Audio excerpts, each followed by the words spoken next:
Live India 24 channel में आप सभी का बहुत बहुत स्वागत है।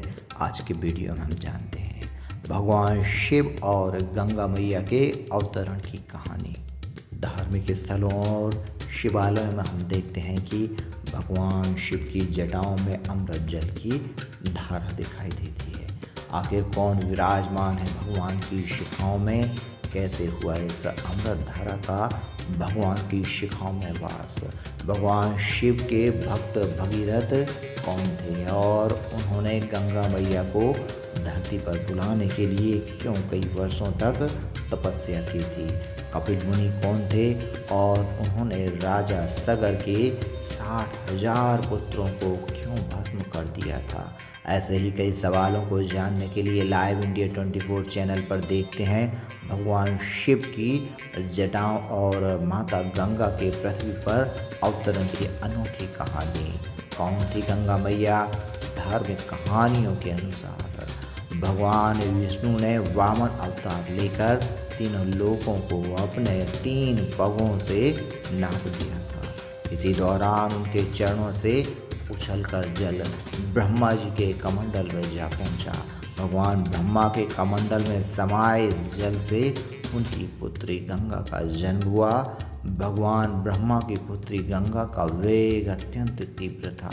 जब गंगा बड़ी हुई तो उन्हें देखकर सभी दूर हट जाते थे। लोग गंगा के वेग और प्रवाह से डरते थे। माता गंगा जहाँ से निकलती सब कुछ बहा ले जाती थी। समय बीतता गया और धीरे धीरे इस बात का उन्हें घमंड भी होने लगा था। बहुत प्राचीन काल की बात है। अयोध्या में राजा सगर राज्य करते थे। वे एक सूर्यवंशी और प्रतापी राजा थे। उनकी 2 रानियाँ थीं, किंतु उनके यहाँ कोई पुत्र नहीं था।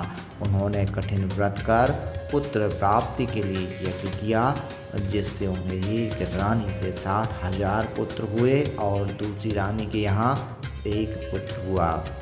राजा सगर के सभी पुत्र परम शक्तिशाली थे। राजा ने अपने पुत्रों का बल देखकर पृथ्वी विजय का संकल्प लिया। इसी संकल्प के बाद राजा सगर ने अश्वमेघ यज्ञ किया, जिसमें एक घोड़ा छोड़ा गया।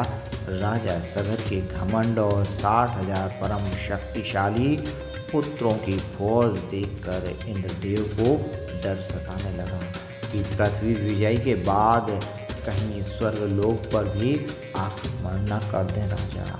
इंद्रदेव ने अश्वमेघ यज्ञ का घोड़ा चुराकर मुनि कपिल के आश्रम में बांध दिया। कपिल मुनि अपने ध्यान में मग्न थे। कपिल मुनि दुनिया से परे कई वर्षों अपनी तपस्या में लीन रहते थे।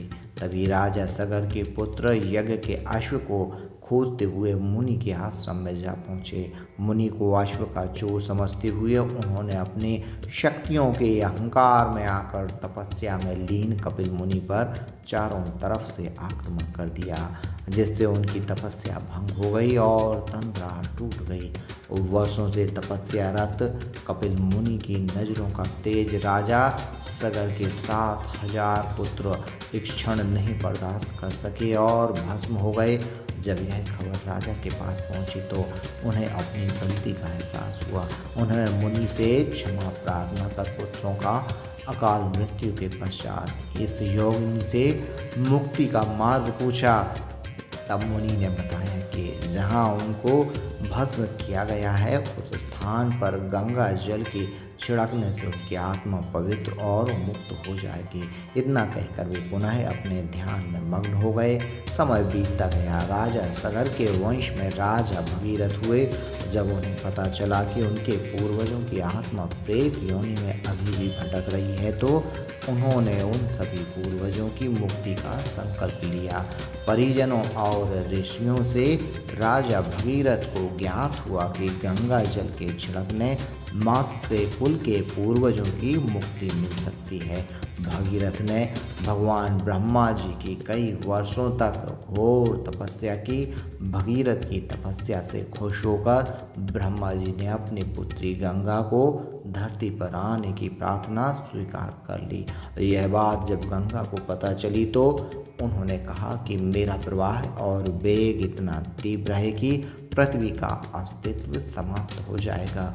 मेरा वेग संभालने वाला कोई नहीं है। इसके बाद भगीरथ ने भगवान शिव की तपस्या प्रारंभ कर दी। वर्षों घोर तपस्या के बाद भगवान शिव ने गंगा माता को धरती पर लाने का वरदान दे दिया। स्वर्ग से उतरी गंगा अत्यंत वेग में पृथ्वी पर पहुंची, जहां भगवान शिव ने अपनी जटाएं खोल दी। गंगा भगवान की जटाओं में फंसकर उलझ गईं और बाहर निकलने का रास्ता तलाशने लगीं।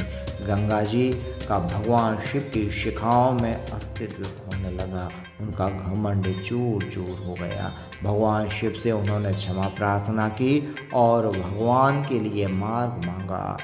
भगवान शिव ने उन्हें सदा अपने मस्तक पर विराजित रहने का वरदान दिया। भगवान ने उन्हें कम वेग से बहने का आग्रह किया, जिसके बाद भगीरथ आगे आगे चलते गए और पीछे पीछे गंगा मैया उनके पवित्र जल से सृष्टि का उद्धार करने लगी। जिस स्थान पर भगीरथ के 60,000 वंशज थे, वहां जाकर उन्होंने उनका उद्धार कर उन्हें मोक्ष प्रदान किया।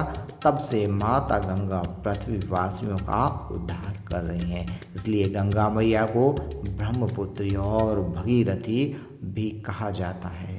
भगवान शिव और गंगा मैया की कहानी अच्छी लगी हो तो सब्सक्राइब करें, शेयर करें, लाइक करें और कमेंट बॉक्स में हर हर महादेव लिखना ना भूलें।